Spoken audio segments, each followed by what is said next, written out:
Salut tout le monde, j'espère que vous allez bien. Ben oui, c'est Joe Saramateus, ça faisait un bail hein. Ce nouveau look du mois, comme vous pouvez le constater, a subi un bon gros changement au niveau décor. Bon, on va arrêter de tourner autour du pot sans s'étendre.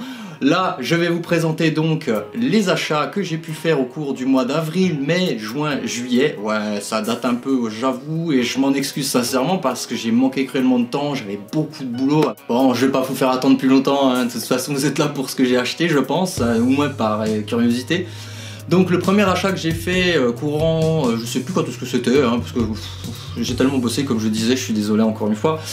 J'ai pu faire l'acquisition donc de l'Amiibo Smash Bros Link qui est sorti dernièrement.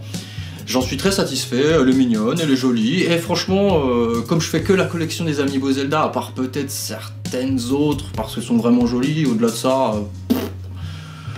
Voilà quoi. Deuxième acquisition, cette fois c'était un cadeau et celui-ci franchement je l'ai directement mis sur ma bibliothèque côté Nintendo. Il s'agit de Yoshi. C'était un officiel Nintendo très sympathique, j'aime beaucoup. Après on n'aime pas, c'est libre à chacun. Petit accessoire aussi que j'ai reçu via un concours, il s'agit donc d'un badge Overwatch. Donc c'est vraiment une pièce, bon malheureusement quand je l'ai reçue elle avait une petite fissure sur la boîte, mais c'est pas grave, je veux dire tant que l'item en lui-même est intact et en bon état, et si j'arrive à l'ouvrir, parce que j'aimerais vous la présenter, voilà. Donc comme vous pouvez le constater, il s'agit donc d'une pièce, c'est un acier, c'est un alu je pense, ou une sorte de métal. Donc vous avez le logo Overwatch, vous savez pour ceux qui connaissent le jeu du genre, c'est Reinhardt qui justement a ce badge de licence Overwatch, et derrière comme vous pouvez le constater, Blizzard Entertainment, forcément, faut toujours rendre à César ce qui appartient à César. D'ailleurs encore merci Blizzard pour ce magnifique jeu, qui, même si en ce moment j'y joue pas beaucoup, est plutôt pas mal, hein, faut l'avouer, surtout en multi. Nouvel achat, bon là c'est juste un petit côté fan, je reste fan de Pokémon, surtout en plus c'est que l'arrivée de Pokémon épée bouclier, ça s'annonce plutôt bien, malgré les retours négatifs qu'il peut y avoir. Mais bon, après, c'est une question de goût, de couleur, donc j'ai fait l'acquisition d'un petit Pokémon, il s'agit de Brindibou en peluche. Il est trop mignon. Donc je l'ai acquis parce que voilà, j'aime bien les Pokémon, il était pas cher, puis je me suis dit allez, advienne que pourra. Hein. Voilà, on n'est pas trop sur de l'acquisition de biens matériels, il s'agit tout simplement de films que je suis allé voir au cinéma. Donc simplement, le 28 avril, je suis allé voir Avengers Endgame. Très sincèrement, je crois vraiment que j'ai eu ma dose concernant le MCU parce que... Autant Infinity War j'ai adoré, mais Endgame, écoute, non. J'ai trouvé la fin quand même très intéressante pour ceux qui l'ont vu, ils sauront de quoi je parle, mais par contre, pour ceux qui ne l'ont pas vu, je vais pas vous spoiler, hein, je vous rassure, je suis pas comme ça. Et oui, étant fan encore de Pokémon, oui, je suis allé voir en avant-première, Détective Pikachu, hein, tout simplement. Parce que Détective Pikachu, voilà, c'est un Pokémon en action live, je suis obligé d'aller le voir. En plus, il est génial.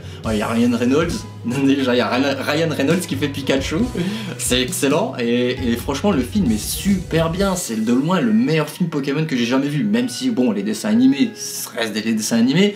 Mais là, pour un live action, ils ont mis vraiment la barre très très haute. Je recommande ce film vraiment à ceux qui sont un minimum fans ou qui veulent vraiment découvrir l'univers Pokémon d'une autre manière que les jeux vidéo ou les mangas ou même la série animée. Voilà, par contre, je suis allé voir donc le dernier Pixar qui est sorti en date, Toy Story 4.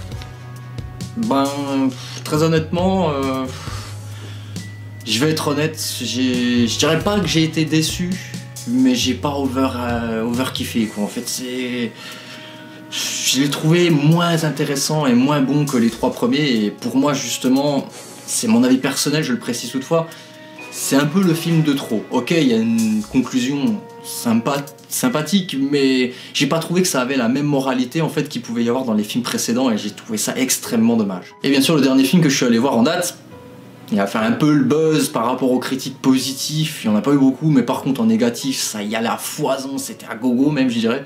Il s'agit du Roi Lion. Je sais pas si vous voyez bien le ticket, hein, j'essaie vraiment de... Enfin bref, le Roi Lion 2019,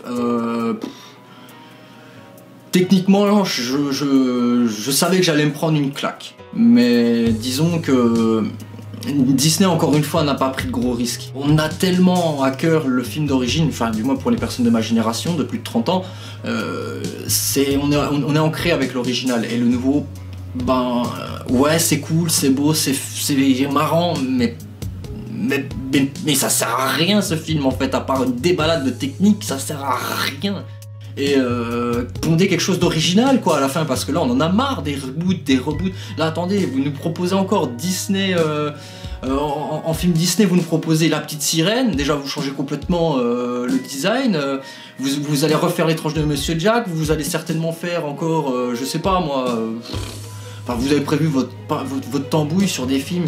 Attaquez-vous même, je sais pas moi, à des vieux films tels que Blanche-Neige, ou des films encore d'époque, quoi, je veux dire, qui datent et qui mériteraient vraiment un aspect neuf et nouveau.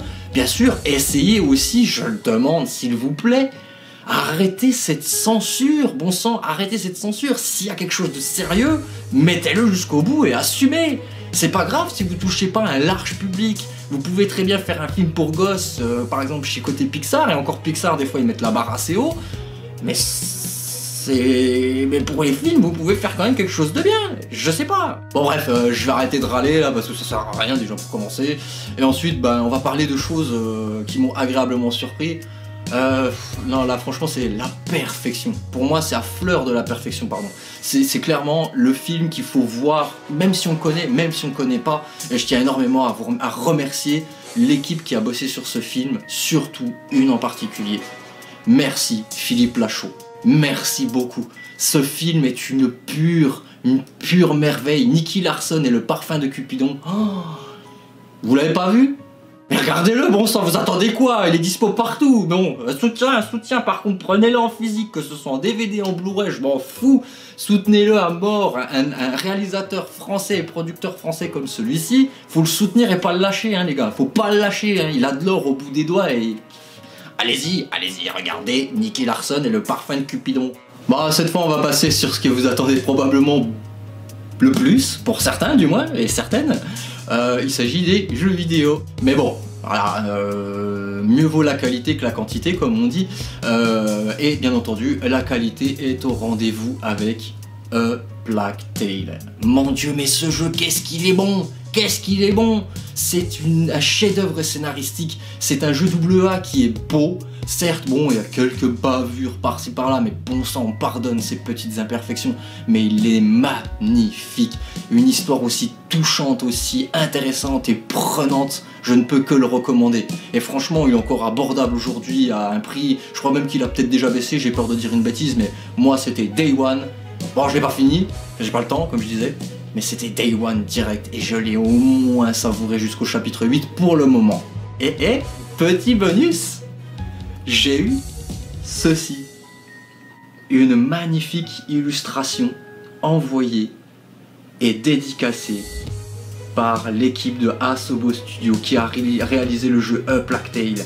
Donc Asobo Studio, toutefois je précise, studio français, bordelais, allez-y Franco, soutenez la France les amis, soutenez la France. Donc voilà, je ne pouvais pas espérer mieux, je reçois dans ma boîte aux lettres, tranquille, une lettre brune avec écrit Asobo Studio, je fais oh. Et voilà, j'ai reçu cette magnifique illustration qui, il faut l'admettre, est de toute beauté, comme certains diraient. Autre acquisition, bien entendu, là on est sur un magnifique remake, hein, il faut l'avouer, que j'ai acquis sur Nintendo Switch. Crash Team Racing, hein, bah forcément. Déjà j'adore les jeux de cartes. Crash Team Racing, j'avoue, j'y ai pas rejoué depuis la PS1. C'est dire si ça date. La PS1, très bon jeu, balèze en multi. Le online est plutôt intéressant, il est même très efficace, hein, pour peu que vous soyez par câble. Et encore en Wi-Fi, si vous n'êtes pas trop éloigné de votre box et que vous avez un débit raisonnable, ça tourne plutôt bien. Quelques petits lags suivant, comme je disais, la connexion. Au-delà de ça, le jeu est très bien, très riche. Sur PS4, il est un peu plus beau, je pense. du moins de ce que j'en ai vu, parce que je l'ai pas sur PS4, j'ai que sur Switch comme je disais.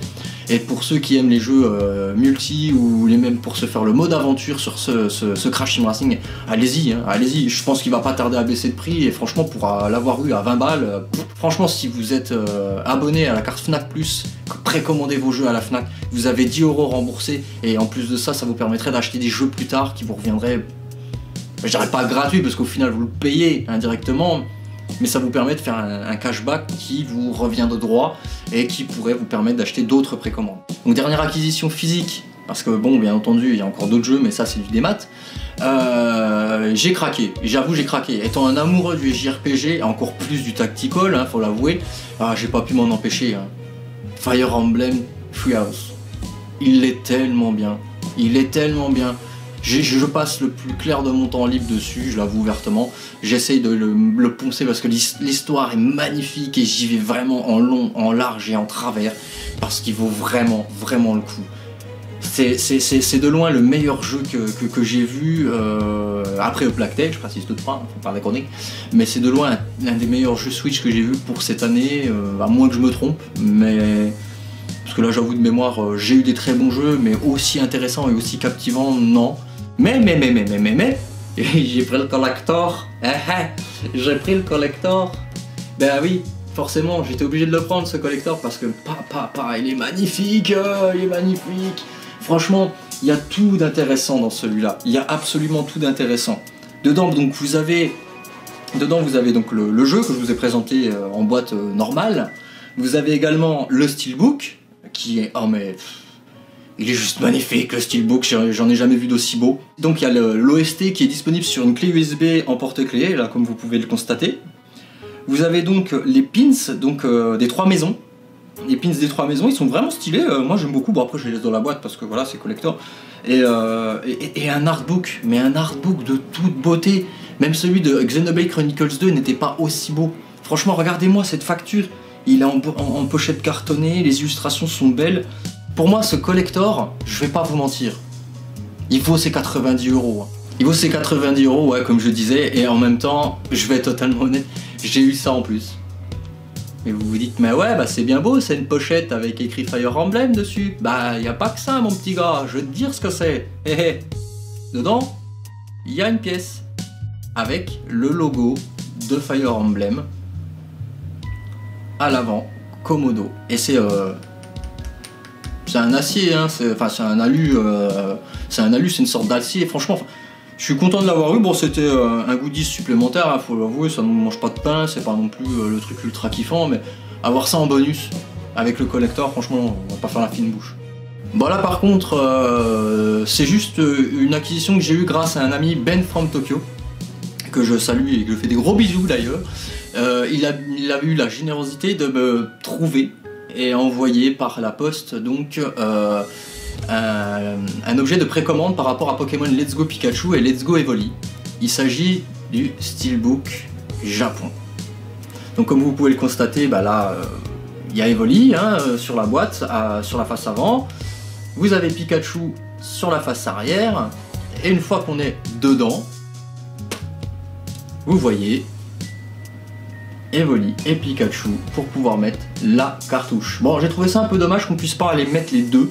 Mais bon, après, c'est une question de goût. C'est pas grave si on peut pas mettre les deux, c'est pas gênant. Mais c'est vrai que l'idéal aurait été plus adapté que les deux cartouches soient dans la possibilité d'être mises dans la boîte. Donc pour les achats de jeux dématérialisés, sur Switch toujours, j'ai acheté le jeu Wargroove, qui est un jeu pareil, RPG Tactics, assez sympa, fait par un studio indépendant, donc je vous affiche le nom ici.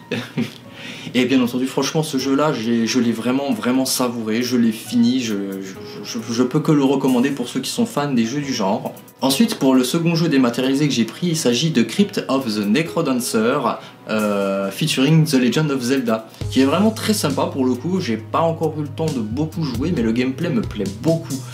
Sur un jeu de rythme comme ça, d'aventure, c'est vraiment stylé. Et je vous recommande vraiment ce jeu pour ceux qui aiment bien l'univers Zelda, parce qu'il est vraiment très beau hein, concernant Zelda. Et bien entendu, si vous aimez en même temps les jeux de rythme, franchement, allez-y, franchement, amusez-vous, il n'y a que ça à faire. Hein. Et voilà, les loots du mois c'est fini, je vais juste maintenant faire une parenthèse bilan.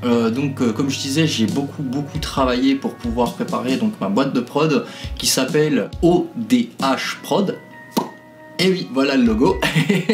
Donc c'est simple, ma boîte de production servira simplement à accompagner les créateurs de contenu, de vidéos, musique, podcasts, etc. Donc je m'occupe absolument de tout, moyennant finance, je tiens à le préciser parce que je souhaite en vivre. Je fais autant la production, c'est-à-dire que je peux m'occuper de filmer, cadrer, de faire la prise son pour vos projets.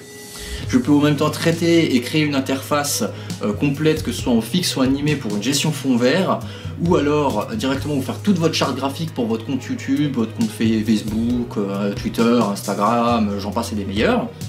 Et je m'occupe également du montage complet. Donc vraiment je vous suis de bout en bout sur un projet. Je vais de A à Z, et si vous voulez bien entendu travailler sur un long terme avec moi pour plusieurs projets, je fais également des forfaits pour justement que tout ne vous coûte pas un rein. Parce que si vous avez par exemple, je ne sais pas, une émission sur une saison complète, et j'extrapole sur entre 6 et 12 épisodes, qui nécessite un traitement particulier, je peux vous faire un gros pack. C'est-à-dire que je vous prends tous les épisodes, je vous fais absolument tout ce que vous demandez à un prix quand même élevé, payable en plusieurs fois. Bien entendu, il y a un contrat écrit, il y a un contrat qui sera mis en place pour que toutes les conditions et les deadlines soient respectées. La chaîne YouTube de ODH Productions est ouverte. Le premier contenu arrivera pour la bande-annonce du premier court-métrage le 18 août à 10 h. Le lien de la chaîne et du Twitter est dans la description. Vous avez également le court-métrage qui vous sera diffusé également le 15 septembre à 10 h. Donc je précise, ce sera que les dimanches. Bien sûr, vous aurez tous les détails nécessaires en temps et en heure. Pour ça, je vous invite à me suivre sur le compte Twitter de ODH Prod, en plus du mien si vous le souhaitez, hein. Mais bon, si vous êtes curieux et que vous voulez vraiment voir mes projets avec ceux de mon équipe, franchement, venez, vous serez probablement pas déçus du voyage. Et voilà, c'est fini pour les loots du mois. Je suis encore une fois navré d'avoir mis autant de temps pour pouvoir vous présenter tout ça. Je préfère, c'est vrai que je dis les loots du mois, pour le coup le nom n'est pas très significatif vu que je mets des mois à vous en présenter. Mais bon, le but c'est quand même d'y arriver, de pouvoir vous présenter un contenu assez régulier du moment où je le peux. C'est pas évident, je l'avoue, et je suis encore désolé. Mais bon, voilà, mais vaut tard que jamais. Le but c'est de kiffer tous ensemble, de s'amuser et de vivre notre passion jusqu'au bout. N'hésitez pas en tout cas à soutenir la chaîne sur le compte MyTip. Vous pouvez faire soit des micro-transactions, c'est-à-dire des micro-dons en visant quelques centimes, ou vous pouvez répondre simplement à des sondages qui me permettent également d'avoir quelques centimes. Bon, c'est l'option gratuite pour les sondages, je le précise toutefois. Vous pouvez faire comme vous voulez, comme vous le voulez, comme vous le sentez. Ça me fera toujours plaisir et ça me permettra d'acheter du meilleur matériel. En tout cas, je vous remercie, comme je disais, d'avoir visionné cette vidéo jusqu'au bout. Je vous souhaite le meilleur, surtout profitez bien et vivez votre passion jusqu'au bout. Ciao.